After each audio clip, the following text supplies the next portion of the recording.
So, Berto, I thought we would do a real quick episode about how to spot a narcissist in the real world. What do you say? This sounds like it's another episode about me. It is. This is the Psychology in Seattle podcast. I'm your host, Dr. Kirk Honda. I'm a therapist professor, and I believe I'm about a 5% on the narcissism scale. Berto, who are you? My name is Humberto Castañeda, and I sell feline defense equipment.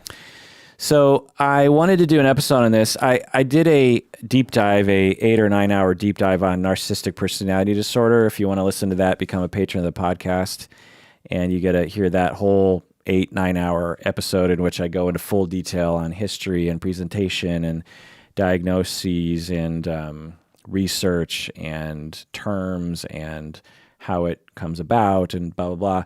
But I just thought we'd do a real quick episode on how to just some tips on how to spot it in the real world, because I feel like people have some kind of simplistic ideas about what narcissism is and why it exists and how it might manifest. But first, a caveat is that I find that a lot of people refer to narcissists as this uniform character profile, which I've never met two narcissists or people who are on the narcissistic personality scale who were similar. I see. They might have similar traits, but really every individual is different, and there's just a ton of variation between those people. It's like saying everyone who is tall has the same personality, or everyone who likes soccer has the same personality. If I understand you right, it's like narcissism is like one of millions of dials in the person's personality. Exactly. Okay. So you can have an introverted narcissistic person. You can have an extroverted narcissistic person. You could have a likable narcissistic person. You have a very unlikable. You could have a criminal. You could have a murderous narcissistic person. You have a narcissistic person who would never harm a fly. You could have, anyway. Yeah, so, a president. It could be anything. Right. And there's lots of spectrums too, that there's not like either or. There's, in my conceptualization, there are two kinds of people. There are people who are not on the spectrum, and then people who are. Right. And the people who are on a gradient. Like Rick Sanchez is like on that gradient highly. Yeah. Hey, Morty, it's all about me. Right, exactly. So, and I believe I'm like 5% on the spectrum. Berto, I was graded at like what, 18% or 15? 15%. Yeah. And there's lots of spectrums within narcissism too. So it's that has to do with that variation. Also, that as we go through these different signs of how to detect narcissism in other people, not everyone is going to have all of them. Right. So some people might have different combination of them. And also that when we talk about narcissistic personality, we have to recognize that these are not scientific, hard science things. Yeah, you can't like test their blood for it. Right. And it's highly, and as a result, you'll see that different people will disagree. Like someone will look at Trump and say he's the most narcissistic person they've ever seen in their life. And someone else will say like, I don't know. Right. So, and both are right because it's not a real thing. Right. You can't look at gravity and say, well, I agree with gravity because things fall to the earth. And like another person comes along and says, well, I disagree with gravity. I don't think things fall towards the earth. Well, one's wrong, one's right, because in the natural sciences, when it comes to things like gravity, we can actually measure it and test it from various different angles. As opposed to the shape of the earth, for example. Yeah.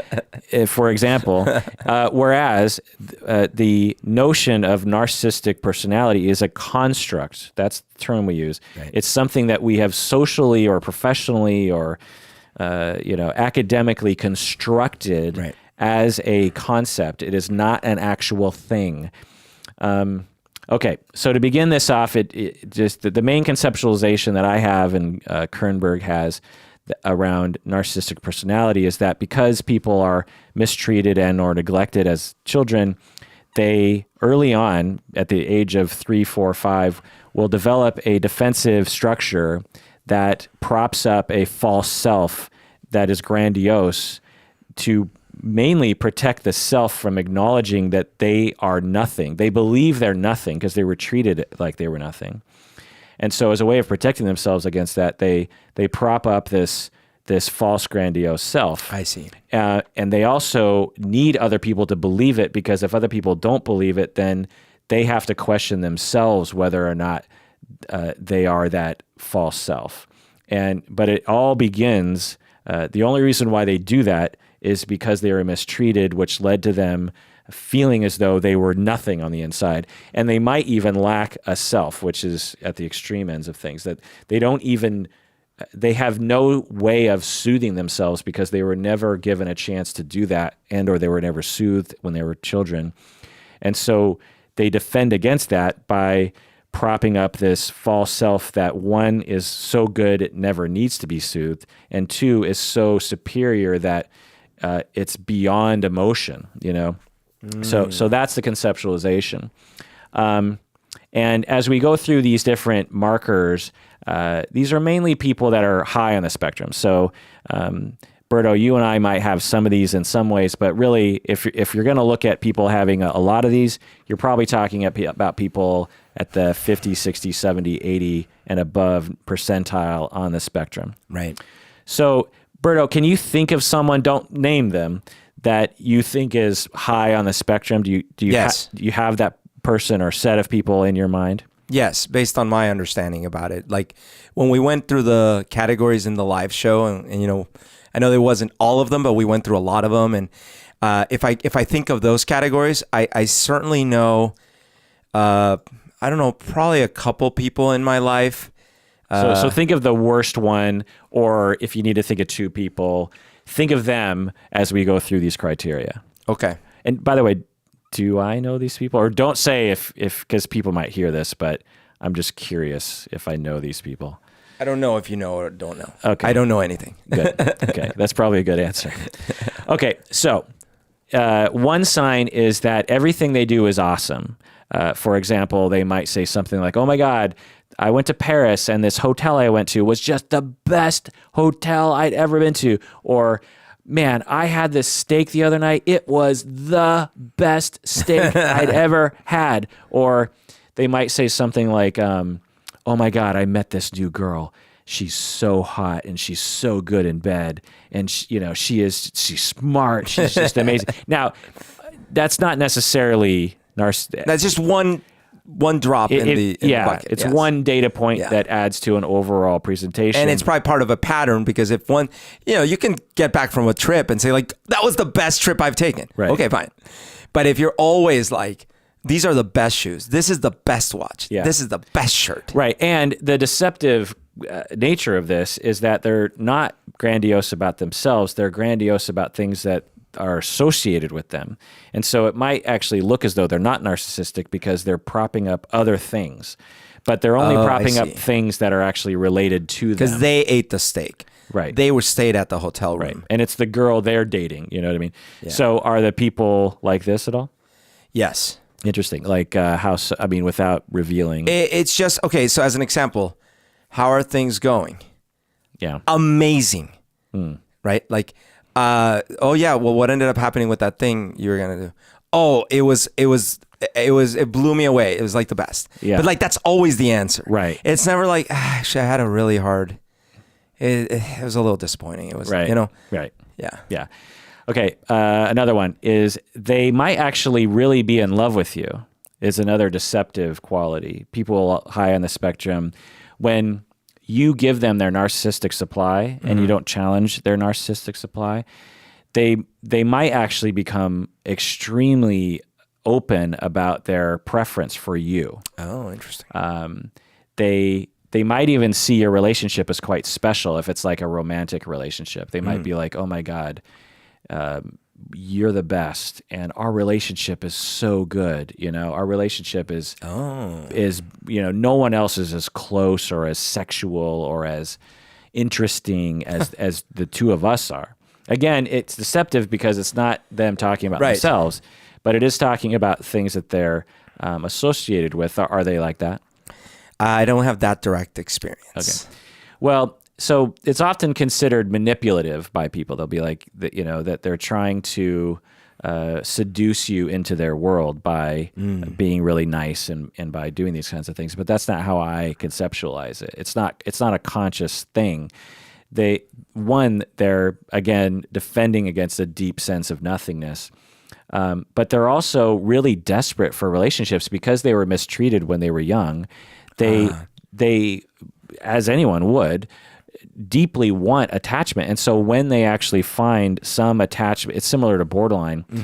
And narcissism and borderline are very close to each other, and people can actually have basically just you can basically be on a spectrum between borderline and narcissistic. Interesting. But they're so neglected and so desirous of some kind of secure attachment. When one presents itself, or the beginnings of one is happening, the narcissistic person will feel just overwhelmingly happy about it, but they don't know how to frame it because their defensive structure sees the world through superior lenses. So instead of saying things like, "Oh my God, I feel really good in this relationship. Oh my God, this relationship makes me feel really safe, and I feel love." Maybe even like, "Wow, you are really helping me," or whatever, like exactly giving some credit to the other person, right? But that is not how they're used to thinking, and so instead they say, "Our relationship is the best relationship in the world, and our love, and because you're with me, and because this is happening, there's something really glorious and amazing happening right now." They see it through the grandiose comparison lens, Okay, number 3, they make you feel uneasy. So this is a big one, is that they will often, for me, this is the kicker. This is the thing I always notice with borderlines and with narcissistics, is I will feel scared for almost no reason. I'll just know. Scared? Yeah, I'll just know that I mean, not like, when I say scared, I'm more talking about a fundamental fear of just nervousness, general unease, when I don't really know why I feel that way. And because I've done a lot of work to become in tune with my body and emotion, I know that I know exactly how that feels. It feels like a sort of flutteriness, butterflies in my heart, Yeah. And when I know that feeling. And so it's similar with borderline, antisocial, narcissistic, and histrionic. With all those kinds of people, particularly people high in the spectrum, within a pretty short amount of time, I will start to feel uneasy around them. Do you feel uneasy around those That's people? interesting. With one of them, I can certainly relate to that, but I've known them for a long time, and so maybe the way I feel has changed over time. Well, let me ask you. So one way that this manifests in today's world is they text you or they email you or call you or something, and as soon as you notice it's them, you might feel a little nervousness, like there's you can feel like oh boy, your alert goes yes. Okay. Yes. So that's fear. Yeah. That's that fear. Yeah. Now with other people, they text you and you're like, huh. You're either indifferent or you're just like, ooh, I wonder what they're saying. Right. But with people that are narcissistic, when they contact you after you've had a relationship with them long enough, because they've subtly punished you for narcissistic supply issues, there's an injection, or they've given you the impression that they will punish you. Right. You'll feel afraid. You'll say, oh crap, they'll just, even though you might at the same time be excited that they're texting you. Number 4, they will seem very emotionally strong, as if they don't need anybody's help. Are they like that at all? Yep. Yeah. Definitely that one. Man, these people are really starting to be narcissistic. Is it me? Just joking. No. Number 5, they make you feel worried about being rejected. When someone bothers them, they're quick to sort of reject the person outright. Like they'll just be like, you'll be like, whatever happened to your friend Bob, and they'll be like, oh, that guy. Well, you wouldn't believe what he did. He did this and this, and when you're listening to it, if you really just look at the data, you're like, That doesn't seem that bad. And then they'll just be like, I'm done with that person. Yeah. No, so I've definitely observed that behavior. I don't personally worry in this case or these cases. But you've seen them do that. But I've seen them do that. Yeah. So they also sometimes will have a very clear inner circle, or they'll sometimes have very clear circles to their world, like the inner circle of Trump's life. And then you'll know when you're there, there's very clear delineations that you'll get from them, like, oh, I'm now in the inner circle, or, oh, I'm not in the inner circle, or that person was just put out of the inner circle. I've seen that as well. Yes. Interesting. I can't wait to find out who these people are. Number 6, they don't seem to really care about your life, or, not like you being alive, but like the details. Yes. The details of your life. Yes. Oh, interesting. Wow. They don't ask questions really. And when you talk about yourself, they ask questions that vector back to themselves. Right. Okay. Wow. Number 7, they might make you feel special just to be around them. Well, you know what the thing that resonated the most is you said, I know who you're talking about. They said like, oh, our relationship is so awesome, all that kind of stuff. Now that I think about it, that's definitely the case. But they do make it sound like I'm part of the equation. Yeah. In other words, in this case, it's not, you're so lucky to be around me. It's, although I guess that does get sort of said too, but a lot more of it is like, wow, we just have the best relationship. When you first brought that up, I said I couldn't relate to it because you made it romantic. In this case, it's not a romantic relationship. Okay. It's just friends. Yeah. But I can relate to that. Right. Like, this is the best friendship. Right. And they'll make you feel special by making sure that they do things that are cool, like they'll never do things that are boring or something, or the things they tend to talk about, like, oh man, you and we got to go. I have a special VIP pass. We can get in this one thing. Right. And, maybe we can do that tonight. And you just get this sense like, ooh, I better stick around this person. I see. This person, this person knows people. They know all the cool things. And so there's that. Okay. And again, often this is conceptualized as a manipulation or a seduction, and pulling people into your world. But in my experience, it's not a conscious, malicious act. It is a desperate act by a desperate individual who is in terrible pain and fear, and is trying to gain attachments in the only way that they feel like they can, which is by acting like they are cool, because they actually believe that if they didn't do that, no one would like them. Right. Number 8, when you give constructive feedback, criticism, they don't react very well, and they might even get hostile with you. Sometimes they might get hostile in a very cool way because they're used to that kind of rage, but at the very least, they don't react very well to criticism. Yeah, I've seen that. Yeah, interesting. Number 9, you might often feel stupid around them, or not very good looking, or not very fashionable, or your tastes might not be up to snuff, or your opinions might not be refined enough, or you might feel lower class than them. Anything like that? When I was younger, if this other person that I just thought of is like that, then yes. Now you're confident enough. It's just, that's one of the things I'm very proud of myself about, is it's pretty hard to rattle my ego nowadays, Just, I guess, like, I know what I'm good at, what I'm not good at, what my failings are and stuff like that. So if you want to point out my failings and I like, yeah, those are failings, like, fine.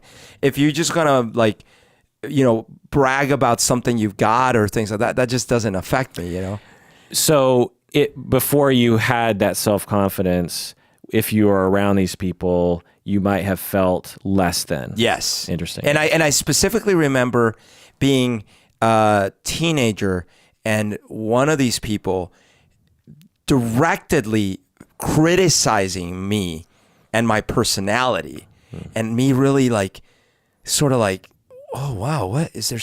And like, I couldn't quite figure it out.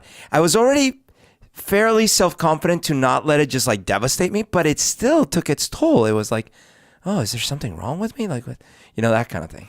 Okay, great. So the rest of these are not as common. The ones we've talked about so far are much more common to people high on the spectrum, but the rest of these are a little bit more subtle and might not present with everybody. Number 10, when something goes wrong, they reflexively, knee-jerk reaction, blame you or just someone else. Yes, of course. I wish I could just like frame all the texts or things. There's like, yep, that's exemplified. Yeah. Right. And it's like, it's comical. It is. It's unfortunate, but it's comical. It's like they'll, they're driving the car and they'll get a flat tire. Yes. And they'll just look to whoever's in the car and they'll be like, what did you do the last time you drove this car? You know what I mean? Okay, so perfect example. Absolutely, yeah. Like that's so here's a perfect example. I had a text message stream with this person, and at one point, I was the last one to send a message. Okay. And then we stopped talking for several months, many months. And then all of a sudden we started talking again.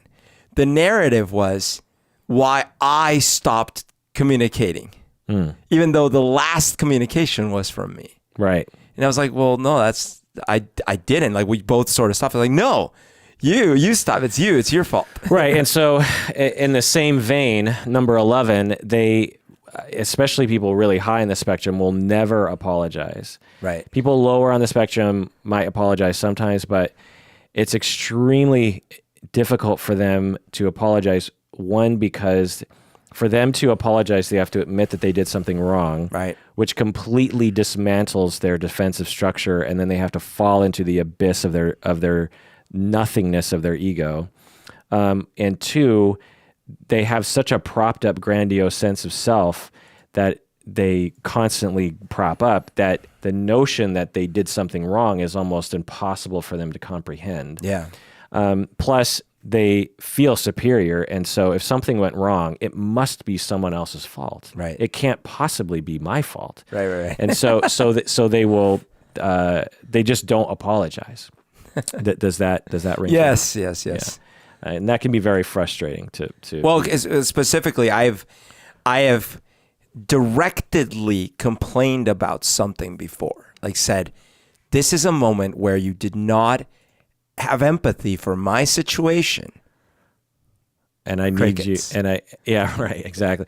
Yeah, right. And again, the way people look at this is, oh, it's a manipulation. They're choosing to see things selfishly, but it's not. They're only doing it because they're terrified of what is, the tip of the iceberg is the apology, which leads to them admitting they have flaws, which leads to them thinking maybe I'm not all perfect, which leads to them having to face the fact that they feel like they're nothing. Number 12, when they watch people with fame, they compare themselves to them. Like they might say things like they might go to a comedy show or something and they'll be like, oh, I could do that. Or a sort of lesser version of this is, as they're watching the show, they'll be like fantasizing about like how they can do the same thing, even though they're not necessarily directly saying they're better than the comic or better than the singer or better than the actor. They're compulsively wanting to be on stage, and so they can't tolerate just being an audience member, if that makes any sense. Yeah. They might. Yeah, totally. I've seen that I can think of one of the people, man, I'm realizing there are more people than I thought that I've known, at least on the spectrum. And some of them definitely higher than others. But one of the ones I'm thinking of, I now realize that there were moments where they were watching someone, like you're saying, that's famous. And instead, like, I get this too of like, oh man, I wish I was famous too, Which is why, you're 15. Right. But instead of that though, because one is like, the desire of like, I also want, right? Right. It was more of like, sort of anger, like, right. This is fucked up. I should be the one on stage. Yeah. That's someone higher on the spectrum. Which, by the way, I don't relate to that. No. And so that one, but I've seen that. I've seen that. Right, because it's the envy. Again, it's not because of evilness. It's because the notion that they are an audience member, they're a lowly audience member, and they're watching someone with fame and with glory on the stage, means that they have to face the fact in a very strange roundabout way, but reasonable when you consider where it comes from, that they're not perfect. Although actually I can relate to it in maybe a more localized way. For example, when I was in school, especially younger grades, I really felt like I had to be the one to get my hand up and answer the question because I hated the idea that someone else was answering and getting kudos about it, right? Or at work where someone is, like you said, on stage or getting an accolade or doing something cool. And I'm like, God damn it, I should be the one. I have felt that. Okay. But maybe that's because it feels more within reach. Whereas I haven't felt I'm at the concert watching Jay-Z and I'm like, well, this is fucked. I should be the one in front of the stadium right now. Well, and you're only on the 15%. Right. Number 13, they might make you feel invaded, like through various means, but one common way is they'll ask you overly personal questions. Oh, absolutely. Oh, really? Yeah, totally. God, I can't wait to find out who these people are. Yeah, they just, and this is another subtle one. It's they might ask you questions about your sexual life, your personal life, and there's nothing inherently wrong with that, but it is evidence of one that they want to assert power in some ways, but they also feel superior to social mores. So, oh, I see. They feel like, well, I know that society has these. Okay, I've done that too. That society has these rules, but I'm better than that. So I definitely do that.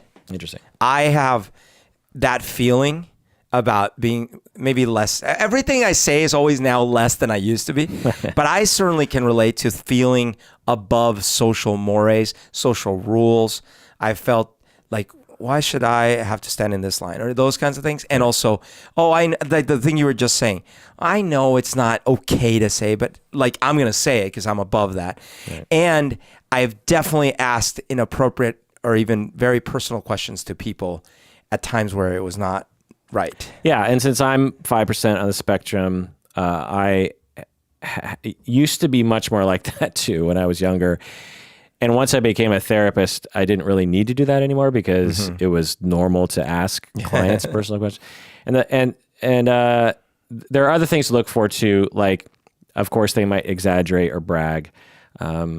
They might like to be on stage. They might like to do professions or activities, hobbies that puts them in front of other people. They might also have a gambling problem or a spending problem. I've had spending problems. Right.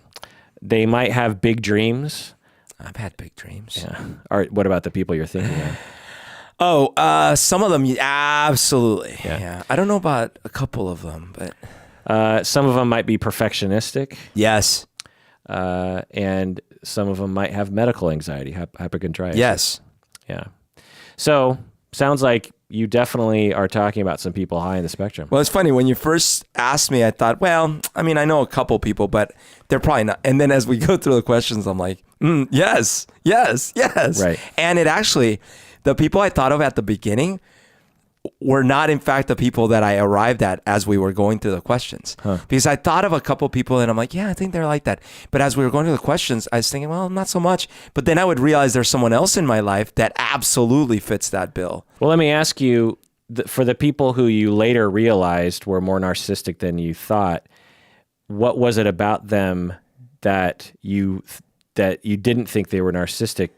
Was it that what surprising thing did we get to where you're like, oh, I didn't, when I first thought of people in my life who were narcissistic, those qualities didn't stick out to me? Part of it was actually that I didn't actually quickly inventory everyone and rule out. It was more of whoever first came to mind. Okay. And so in one case, at least, it literally slipped my mind until later in the questioning. And then I retroactively realized, oh my gosh, that's a yes for almost all of these, right? Yeah. The other one, it was more like 2 questions in where I'm like, wait a minute, this sounds like this person. So that one was one where I wouldn't have labeled them as narcissistic necessarily. I would have, if you had asked me, like, does this person have something? I'm like, yeah. And if you would have said, like, what do you think it is? I might have used words like, anxiety, depression, maybe bipolar or something. But then as you went through the questions, I'm like, oh.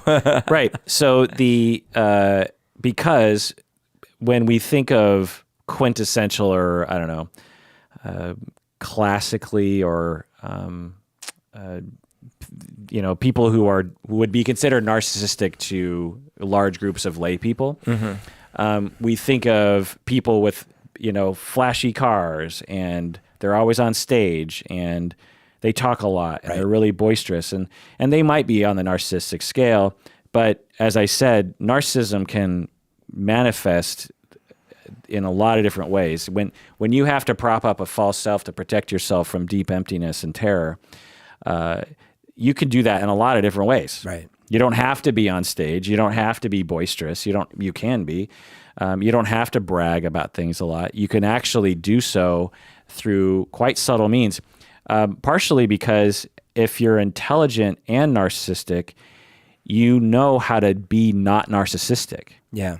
So you know how to prop up your narcissistic defensive structure, but you also know how to come across as if pretend as if you're not narcissistic, because you've learned that when you look overtly or obviously narcissistic, you actually get criticism, and people don't think you're awesome. They say, "Oh, well, he's full of himself," and you'll learn, "Oh, I need to prop up a false self in a different way." Some people will do this through charity. Literally, they'll become the best charitable, awesomest giver of all time. You can't complain against my charity. Right. And so it's for good causes, but they are doing so. It's a manifestation of their narcissism. Right. It's not the only manifestation, that's just one part of a large scheme of destruction that they're doing in their life. But anyway, so, any final words on how to detect narcissism? Wow. I mean, get this list, take a look at it, memorize some of it, because, man, there are probably people in your life right now that are in this category, and you got to watch out. So I'll rattle through them again, get a pen and paper. I know some people hate it when I don't have notes with all these kinds of things. Sure. So if you want to pause it, get a pen. Number 1, everything they do is awesome. Number 2, everything is awesome about me. Number 2, they might really love you. They might, especially if you are a good supply of their narcissism. 3, they might make you feel uneasy, little nervous when you're around them.